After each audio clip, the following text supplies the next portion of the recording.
So guys आज की Friday night SmackDown जो हो रही थी all famous Madison Square garden New York से वो फाइनली एंड हो चुकी है। तो चलिए एक बारी नजर मार लेते हैं, देख लेते हैं कि जेकब फातो के रिटर्न ने ब्लड लाइन के लिए क्या रंग रचाया। तो इस वीडियो को एंड तक पूरा देखना। एंड नाउ आप देख रहे हैं रेसलमैनिक्स एंड सब्सक्राइब करना तो बनता है। तो शो की धमाकेदार शुरुआत होती है एक बैंगर से, क्योंकि जब ब्लड लाइन अपना प्रोमो काटने के लिए आ रही होती है तो पीछे से Cody Rhodes, Kevin Owens and Randy Orton आकर ब्लड लाइन पर अटैक करने लग जाती है। इन दोनों टीम्स के बीच में घमासान हो जाता है। ऑफिशियल्स इन्हें रोकने की लाख कोशिश करते हैं, लेकिन ये रुकने का नाम ही नहीं लेते, लड़ते रहते हैं। ब्लड लाइन बचकर वहां से निकल तो जाती है, लेकिन कोडी रोड सिक्योरिटी गार्ड्स को ही मारने लगते हैं। Kevin Owens and Randy Orton भी उनका साथ देने लगते हैं because they are so angry. जिसके बाद कोडी रोड्स कहते हैं कि मुझे लगा था कि मैंने रेसलमेनिया 40 में ये सब खत्म कर दिया है, लेकिन मुझे नहीं पता था कि इसकी असली शुरुआत तो वहीं से होगी। Kevin Owens and Randy Orton भी कोडी रोड्स का साथ देते हैं कि तभी निक एल्डिस वहां पे एनवाईपीडी कॉप्स के साथ आ जाते हैं और finally Cody Rhodes Kevin Owens and Randy Orton को अरेस्ट करवा देते हैं कि तुमने सिक्योरिटी गार्ड को क्यों मारा,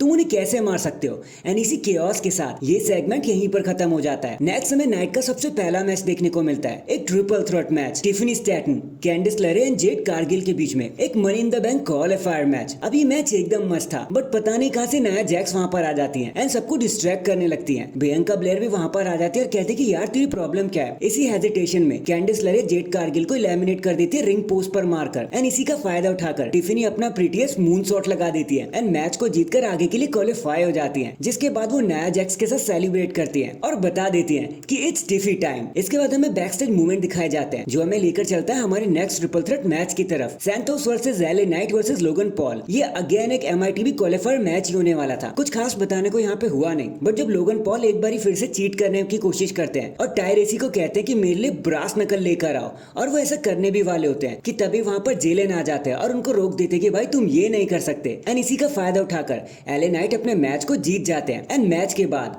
हमें कन्फ्रंटेशन देखने को मिलता है लोगन पॉल, ट्रायरेसी एंड एले नाइट एंड जेलन के बीच में। अब अगर आप सोच रहे हो कि ये ट्रायरेसी एंड जेनल कौन है, तो भाई मैं बता दूं, they are all American football players. Show पर एज अ गेस्ट आए हुए थे तो डब्ल्यूडब्ल्यूई ने सोचा क्यों ना इनको ही दिखा दो। फिर हमें एंड्राडे का प्रोमो दिखाया जाता है जहां पे वो सबको प्रॉमिस करते हैं कि इस बार एमआईटीवी कॉन्ट्रैक्ट उन्हीं का होने वाला है। फिर हम चलते हैं हमारे तीसरे and final triple threat match की तरफ, ब्लेयर डेवनपोर्ट, इंडी हार्टवेल वर्सेस नायोमी के बीच में। अगेन ये एक एमआईटीवी क्वालिफायर मैच ही था। बताने के लिए यहाँ पर कुछ भी नहीं हुआ। थोड़ी सी मेहनत के बाद नायोमी अपने मैच को जीत जाती हैं। बताने के लिए कुछ खास नहीं है तो मैं बता देता। देन वही बैक स्टेज में जब डीआईवाई अपने मैच को एड्रेस कर रहे होते हैं तो Grayson Waller and Austin theory आकर उन पर अटैक कर देते हैं। बाद में वो खुद को रोक तो लेते हैं, लेकिन तब तक डीआईवाई बहुत मार खा चुकी थी और जमीन की धूल चाट रही थी। एंड फाइनली ये सारी चीजें लीड करती है हमें हमारे मेन इवेंट की तरफ, जहाँ एक बार फिर से पूरी की पूरी ब्लड लाइन वहां आ जाती है। एंड जब पॉल इवन सबको इंट्रोड्यूस कर रहे होते हैं तो सोलो सिकोवा उनसे माइक मांग लेते हैं और कहते हैं कि भाई मैं कुछ कहने वाला हूँ। और वो कहते हैं कि इससे पहले कि हम आगे बढ़े कुछ और बोले, हम आपको मिलवाना चाहते हैं हमारे न्यूएस्ट मेंबर से, the Samoan werewolf, Solo's enforcer Jacob Fatu. जिसके बाद एक डरावनी फील लेते हुए एक भयंकर एंट्रेंस मार देते जेकब फातो। फिर जब सोलो सिकोवा सबको कहते हैं कि भाई मुझे एक्नॉलेज करो, तो भाई लोग तो उन्हें गालियां ही देने लगते हैं। सोलो सबसे एक्नॉलेज करने को कहते हैं, कभी टामा, कभी टोंगा, तो कभी जेकब। सब लोग उन्हें एक्नॉलेज कर भी देते हैं, बट फिर पॉल हेमन की बारी आती है कि तुम भी मुझे एक्नॉलेज करो। जिसके बाद पॉल हेमन उनके गले में माला डालते हुए कहते हैं कि यार मैं तुम्हें एक्नॉलेज करता हूँ, लेकिन तुम मेरे ट्राइबल चीफ नहीं हो, वो कोई और है। बस फिर